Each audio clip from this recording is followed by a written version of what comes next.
All right, hello guys. How are we all doing today? Hope we are all doing great. My name is Blessing. For the sake of those that are seeing me for the first time, my name is Nurse Blessing. You can call me Simple Big. Okay, I coach people on interview preparation. I help to remind you of those things you know. It's not I'm telling you what you are going to say during your interview, but these are the things you already know. You have undergone the training, you have acquired the skills and the knowledge, and it's just to help you remind you that this is what they are actually asking you, and this is how you are going to approach these questions. All right. So I always tell my candidate that if you are preparing for interview, number one thing you should do is to build your confidence. Okay. A lot of people don't excel in their interview, not because they don't know anything or they don't know the question, but sometimes 50% of it is because they don't understand the question. And the reason why, the only thing that can make you not understand the question is anxiety. So before I go on to discuss about this, please, my dear people, if you are preparing for any interview, work on your confidence. Try to build that confidence, please. Work on your confidence. Remove that anxiety. Know that this is what is going to take me to the next step. That what I'm going for is going to take me to the next stage of my life. Therefore, I don't need to be scared of anything. I need to work hard. I need to do this to get to the next level. All right. So now let's go straight to the point. If you're asked the question, tell me about yourself. I always tell people, have these things in mind. Number one is to give the first line of introduction by using the trust values, and then the under when you go through your job overview under person specification, there is a place they wrote essential criteria and desirable criteria. Make sure you make use of those things under essential criteria, okay? And then with your trust values, start your interview introduction like that. For example, under essential criteria in the overview of your job, for example, they wrote there UK registered nurse with active PIN. Yeah, make sure that you start with that. For example, your trust values are compassion, dedication, and excellence. Please bring that in.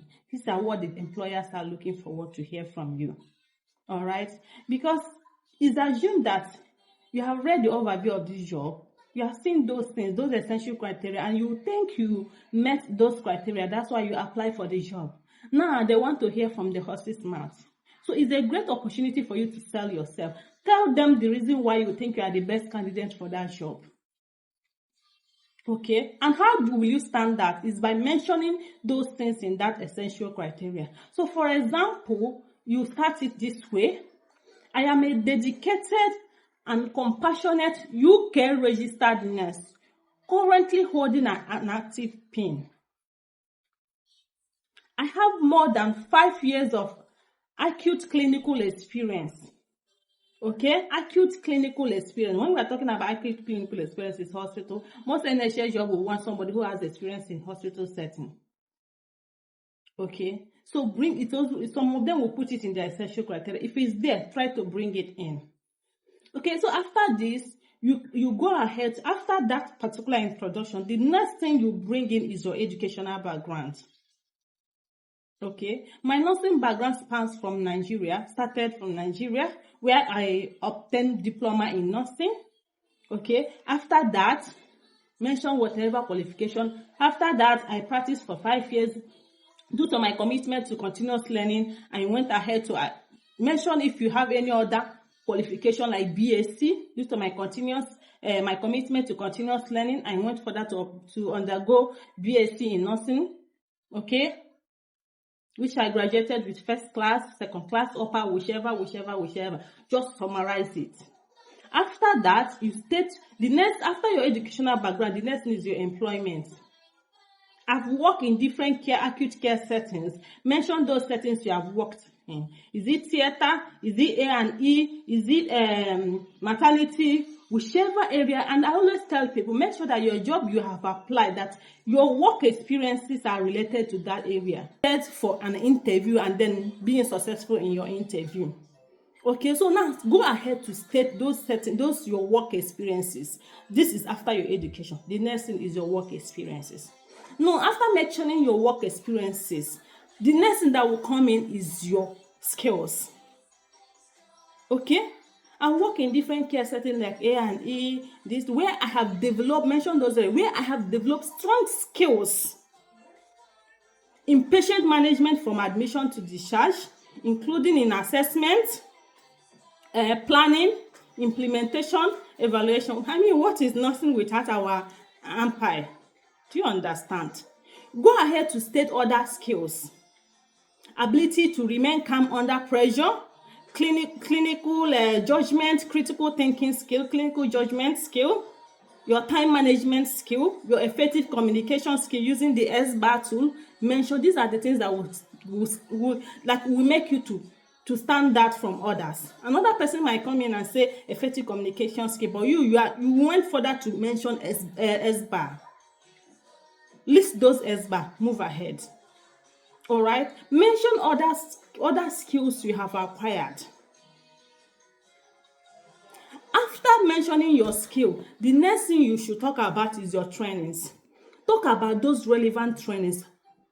Additionally, I have acquired trainings that are relevant to this role. Mention those trainings. For example, medication administration using the 5 rights of drug administration. Mention those right drugs. I always ensure that I administer the right drug to the right patient at the right time to the right route. Mention all of them, okay? Now, talk about other trainings like management, safeguarding adults and children. Okay, now you people can see that I have 2 tutors here.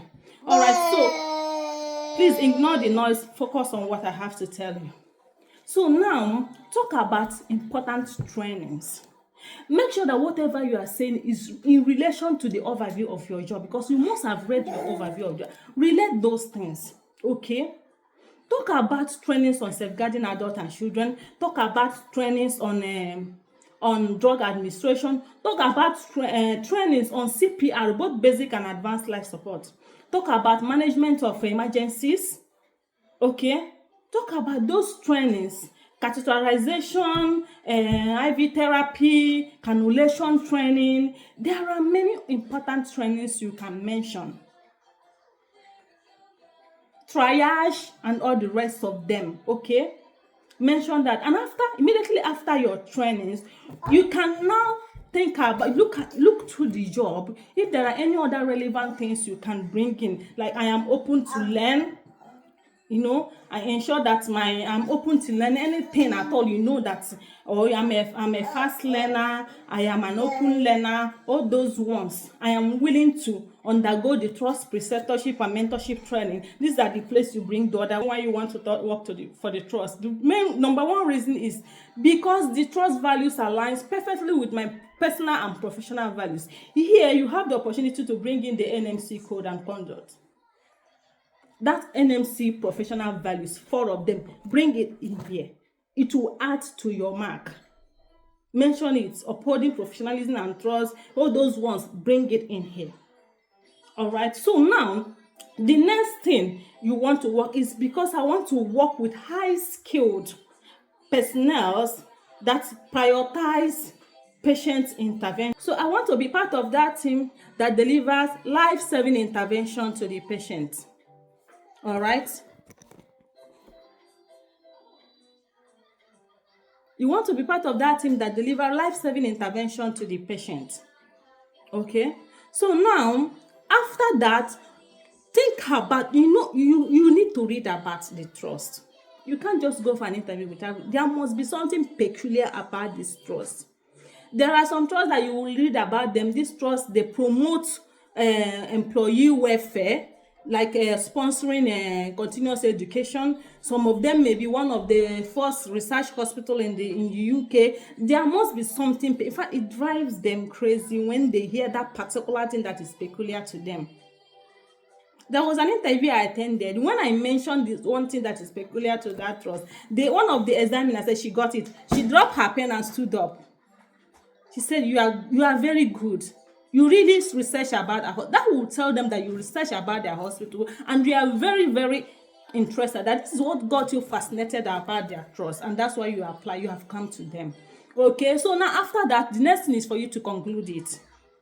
Conclude it this way, that With my acquired skills, with my acquired skills and experiences, I am confident that I am going to deliver safe quality care to the patient and add to the productivity of the trust at large or the unit at large. End your interview, end your introduction at that point. This thing I'm saying is not supposed to take, it doesn't take more than 5 minutes for you to round it up. Okay, I am repeating things because I'm trying to teach. Okay, I'm trying to explain it in a way that you will really understand it. So this is just it. Okay, so in the next videos we're going to talk about or many like we're going to discuss trust values. There are so many types, there are so many values like dedication, compassion, excellence, and they will always ask you, how will you demonstrate this in your work area? They will just want you to explain what compassion is all about and then give an example how you have demonstrated it. Okay, so that's it. So do not forget to like and subscribe to my channel, okay, so that you will be the first person to get notification whenever I uploaded a video here. Okay, so if you have any question, drop it in the comment section, and if you think there is something you need to add just for others to learn, we are doing this to help people, we are doing this to remind ourselves those things we know so that we can excel in our interviews. See you next time. Bye.